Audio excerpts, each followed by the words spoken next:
자, 오늘은 오피스 상권, 판교 테크노빌리 상권이 오피스 상권이긴 한데요. 이거에서 좀 특징에 대해서 좀 설명을 드릴게요. 왜냐하면 상가를 이쪽에서 판교 테크노빌리에서 중개를 하다 보면은 이 상권의 특징을 정확하게 알고 계셔야지 실패를 하질 않거든요. 뭐 물론 그거는 계약을 하시는 당사자일 수도 있고 그거를 조언을 해주는 부동산일 경우에도 마찬가지입니다. 그래서 오늘은 오피스 상권, 판교 테크노블레이 상권에 대해서 조금 간략하게 설명을 좀 드리겠습니다.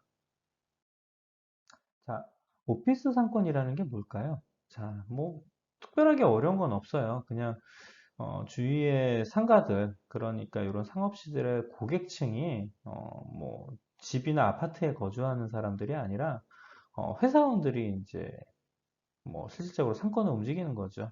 회사원들이 밥 먹고 술 먹고 하는 상권이 오피스 상권입니다.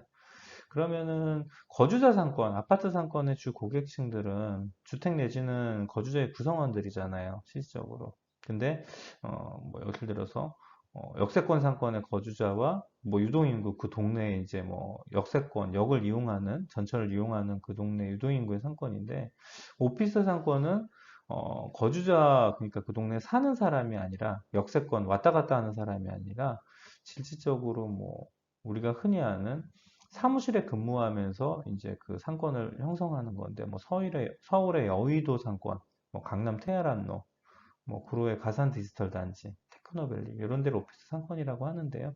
실질적으로 회사 다니는 회사원들이 먹고 마시고 쓰는 상권이라고 생각하시면 됩니다. 근데 이제 왜 이 부분을 갖다가 자꾸 설명을 드리냐면, 판교 테크노밸리 상권, 뭐 오피스 상권하고 동일한데요. 특징이 좀 있어요. 그래서 그 특징을 알아야지 실질적으로 설명을 드리기가 좀 편하거든요, 손님들한테.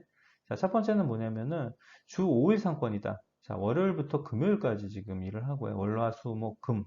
토요일, 일요일 날은 요즘 뭐 쉬는 회사들이 많아요. 뭐 물론 어, 근무를 하는데도 좀 있기는 한데 어찌됐든 간에 본의 아니게 일주일 중에서 5일 상권을 갖다가 어, 뭐 준비를 해야 된다는 거죠. 근데 이제 이거죠. 만약에 예를 들어서 평일날은 장사가 잘 되는데, 와, 토요일날, 일요일날 어차피 또 쉬어야 되거든요. 그러니까 평일날 장사가 안 되면은 여기서는 엄청나게 힘든 거죠, 실질적으로. 근데 평일날 장사가 너무 잘 돼. 토요일, 일요일날 좀 쉬어가면서 직장을 다니는 기분으로 장사를 할 수 있겠죠. 세상에 이렇게 좋은 상가가 없는 거죠, 또 따지고 보면은. 왜냐면은 상가를 갖다가 이제 상업 시설을 영업을 하다 보면은 뭐 명절날 빼고는 다 365일 근무거든요. 그러다 보니까 실질적으로 뭐 회사 다니는 기분으로 좀 일할 수 있는 게 되게 좀 좋죠. 네. 단골 장사다. 왜냐하면은 여기가 이제 360일 근무를 하잖아요. 토요일로 빼고. 그러니까 한 번 온 손님이 좋으면 계속 와요. 왜냐하면 뜨내기들이 없거든요. 여기는. 그러다 보니까 처음에 이제 단골한테 잘 해줘야 되는 이제 그런 부분이 있고요.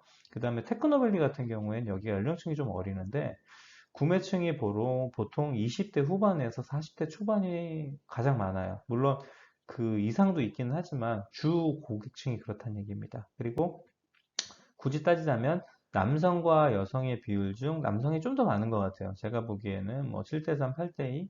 그러니까 뭐 예를 들어서 여성을 중심적으로 하는 업종, 뭐 예를 들어가지고 옷가게, 여성복 가게, 뭐 이런 거는 잘 안 될 것 같아요. 예. 그 다음에 메인 매출 발생 시간이 월요일, 금요일 거의 일정하죠. 왜냐면은 뭐 월요일 날 출근하고 금요일 날 출근 안 하는 데는 없으니까. 반대로 근데 역세권 같은 경우에는 금토일이 메인이에요. 왜냐면은 이제 쉬는 날 가서 이제 쓰는 거니까. 남들이 이제 쉬는 날 거기는 바쁘죠. 장사도 직장 다니지 근무가 가능하다. 토요일, 일요일 쉬어가면서 일할 수 있다. 자, 문제는 이게 뭐냐면은 좋게 얘기하면 직장 다니시 근무가 가능한데 나쁘게 얘기하면은 평일날도 안 되는데 토요일, 일요일은 더 안 된다는 얘기죠. 그러니까 실질적으로 장사가 잘 되는 사람들은 이런 데가 없기 때문에 이런 데만 쫓아다녀요.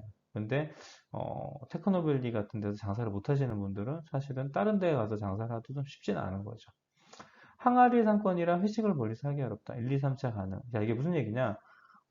여기는 이제 직장인들이 다니다 보니까 뭐 점심은 당연히 먹어야겠죠. 점심 먹는데 보통 뭐 우리가 1시간 정도 주잖아요.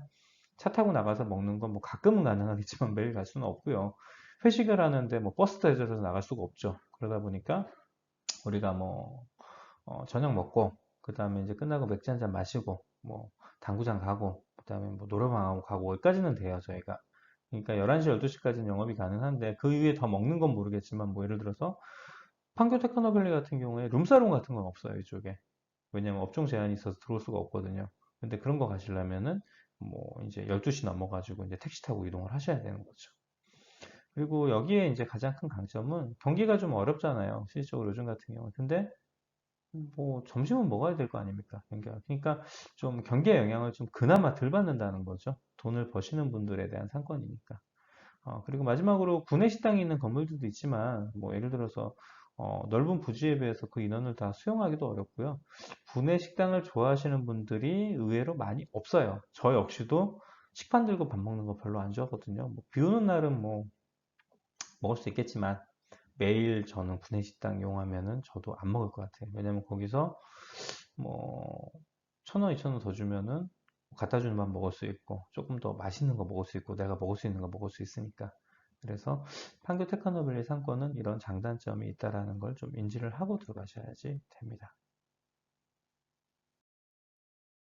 자, 일단 오늘은 오피스 상권, 판교 테크노밸리 상권에 대해서 살짝 좀 알아봤고요. 요거는 이제 상가를 브리핑을 할 때, 왜냐하면 이런 동네에서 장사를 하신 분들은 이런 게 좋으셔갖고 오셨는데, 뭐 예를 들어서 역세권에서만 장사를 하시다가 오시는 분들은 이런 거 보면 전혀 뭐 생각을 또 못 하시는 부분이 있기 때문에 이런 거 자문을 좀 해주셔야 된다는 취지로 제가 자료를 좀 올려보았습니다.